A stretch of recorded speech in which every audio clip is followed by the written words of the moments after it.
Alrighty, so this is a tutorial on how to turn on and get the board at Camp Pearl functioning. The first thing you want to do every time is you want to turn on the board, which is powered by this rack right here. And so you just kick that on and everything should wake up. That should give you the power that you need to most things. Sometimes they'll kick the board off and there's a power switch back here on the back right. You just kick that on and then it'll wake up. And then once you get that powered on, you want to come to the back and turn on your lights and your stage. These are your amps that are located backstage. There's two little switches, stage that'll kick on all the lights and all the power there, and power, and that'll get you sound. Alrighty, so here is the board. When it kicks on like this is where it should go. The nice thing about this board is that it's digital, so anything that you do on Thursday can be saved for Friday, Saturday, and Sunday. If you end up messing something up or something goes haywire, we can always set it back to the last time that we saved. So the way that this works is there's scenes up over here on the right, and it's labeled scenes, and there's a button that says view, and you're going to click that button and your home screen will change here.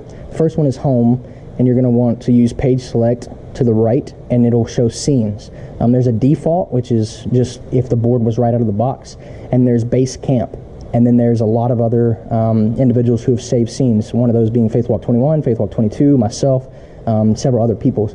We want to load Basecamp and start from there because it already has a few things already built into it. So we're going to hit the left knob over here, they click, and it's going to say load, yes, okay, and so we go back to our page select, yes, okay, and that's going to load it. It was already loaded before I started this video.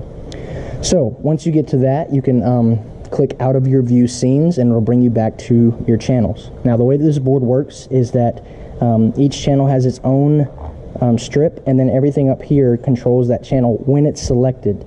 So if you don't select the specific channel, you're still going to be changing things on whatever it's selected.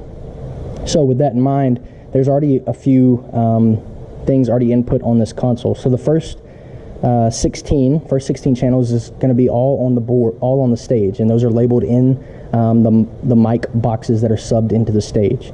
Then if you click over here on the left, that will give you channels 17 through 30. 31 and 32 are already set up for the wireless mics, and so we have one of those, and I'm going to show you. So you got a mic like this, you flip it on here, we got a red light meaning that it's on, and we check it and we see signal here. Now the reason that it's not up is because we have to bring our fader up, and so then we'll be in the house. The mute is underneath it, so when red is no-go, off is on. You can also mute your mains, which are over on the right, so nothing will be coming through, but we really typically don't want to ever mute our mains. On top of that, we have our monitors. So by default it'll be group 1 through 8, but if we go to our buses, which is our sins, we see monitor 1, monitor 2, monitor 3, and so on. Monitor 1 is going to be our sins to chapel, dining, and then agape. And so we're going to use those to send whatever we would want, most likely going to be channel 32, the wireless mic.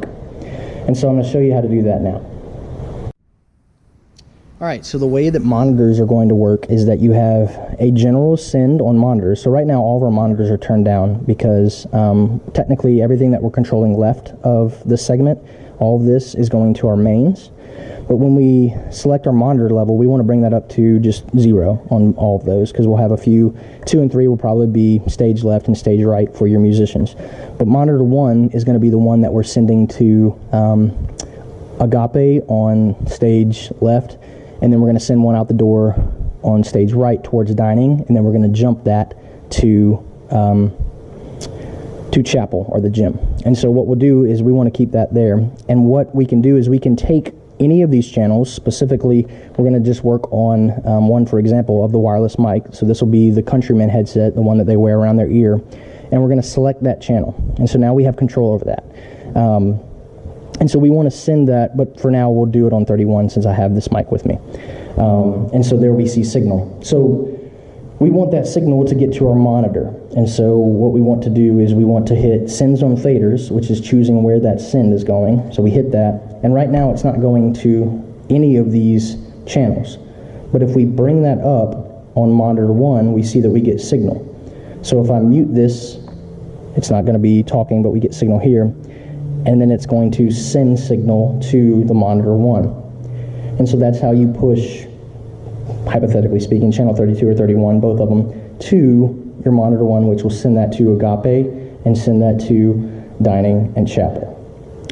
You can do that with, that's how you're going to be giving your monitors to your musicians. So whenever your acoustic guitar player is on channel 30, for instance, and anytime that this is blinking, this is only controlling what's going to the monitors. And so you have two options. You can say, I want to see everything that 31 is going to, and you select that, and we can choose that. Or we can say, I want to see what monitor 1 has in it, and select that one, and it will shift. And so now we can say, okay, I want more of wireless mic in monitor 1. So we come back here, we can see it there, come back here, it's going to change. So that's how you send those signals. What you want to do for the signals to send them is you're going to use a monitor in each location. So you're going to put one in Agape, one in Dining, and then one in Chapel, the gym. And what you're going to do is you're going to take in inventory in the storage building of Faithwalk materials, there's 3 red cables that are 1/4 inch, or they look like speaker cables. And you're going to plug those in on stage left. There's a jack that is labeled monitor 1, monitor 1. One of those feeds will go right out stage left, out of the door into Agape, plug that into a monitor. The other one, which will be the longest cable, will run across the back of the stage, through the door, and then will be into Dining. And then all the monitors should have 2 inputs, and they run in parallel, which means one in, one out. And so you put one into it, and then you run the other cable out. So there's one long cable, the other 2 are identical. You'll be able to tell which one's longer than the others. Use that long cable to get from conference, the actual chapel, to Dining. And so you want to use the long cable for that one. All right, so other than running monitors, you're going to want to run a second monitor, a third monitor, maybe even a fourth monitor. They have 4 runs. You want to run those for your musicians, probably one for your drummer, one for stage left, and one's for stage right, and you can pick those depending on what cables you have in the back.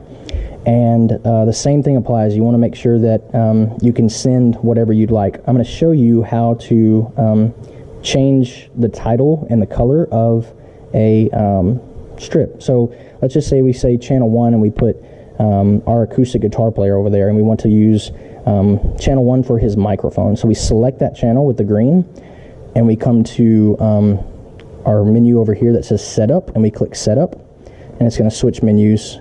Setup will light up orange, and then we're going to go through scribble strip. So we're going to use our page select and go over to the 5th one, and it says scribble strip. So here we can actually use these knobs, and they spin, and we can change that color. So let's just say we want to do guitars as red, and so we hit guitar red. We can change the picture, and we can find those wherever that is. There's an acoustic guitar already set up, and then we choose acoustic guitar as the label, and we see that it's reflecting that over here. And so we can push that, and it'll title it acoustic guitar. We could also edit it and put in their name. So let's say, for instance, this upcoming Faithwalk is Faithwalk 23. We backspace, and we know that David is playing acoustic, and so we hit D-A-V-I-D, and we title that for him as his acoustic guitar. And then so on. If we want to change channel 2, and that is his microphone, we do the same thing. So we want microphones to be purple, and we change to a microphone picture just to keep everything the same. And we say we want to label this Dave Vocals, or Dave Vox is the shorthand for it. And so we can put that in, Dave Vox. And we hit set, and we hit exit, and there it is. And so when you get to this point, you're going to make a lot of different changes. Now, when you're on this channel right here, we're still on Sends on Fader because I didn't turn that off from last one. So we're here, and let's say that David's guitar is not loud enough. Well, right now the faders are both at 0. You have gain and then you have volume. So let's say his acoustic guitar needs to be up. You want to find a signal that is good. So I'm going to come back to this one to show you this microphone. On this microphone, right now the volume is extremely up, but we can pull that down, and what we want to do is we want to bring that gain to a level where it feels comfortable. Right now the amps are probably just a little bit hot, but we're going to bring that to a level. So if you're maxed out, let's say, for instance, and it's still low and you can't find anything, it's a chance that the gain is not up high enough. And so we bring that gain to a place where we see signal, and then we bring our fader back down. And so that's how we would adjust those levels.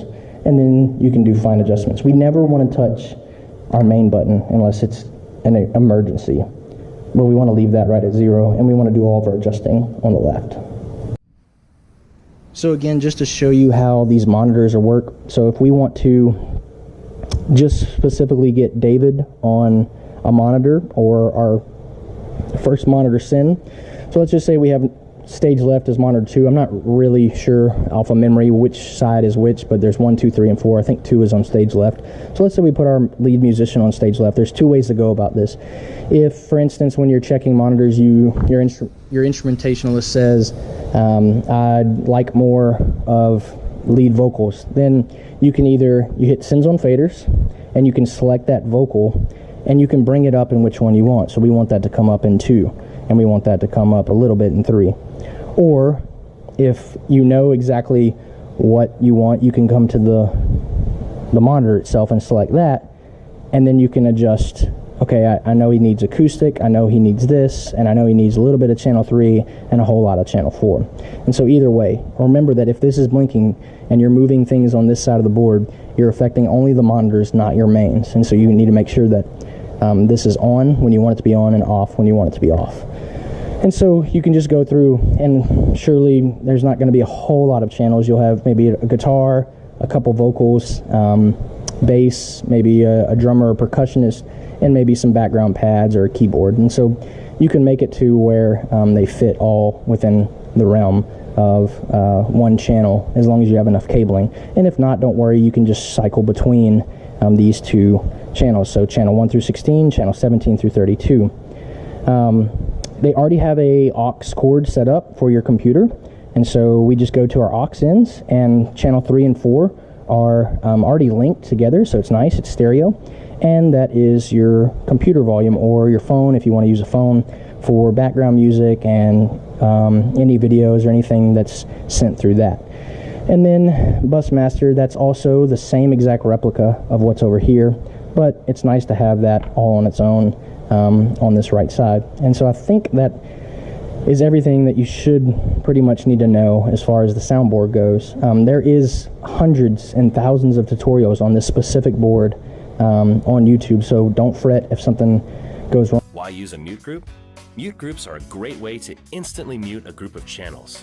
Perfect for muting a singer's effects between songs when he or she is talking to the audience. To set up a mute group, press the mute group button by the main screen.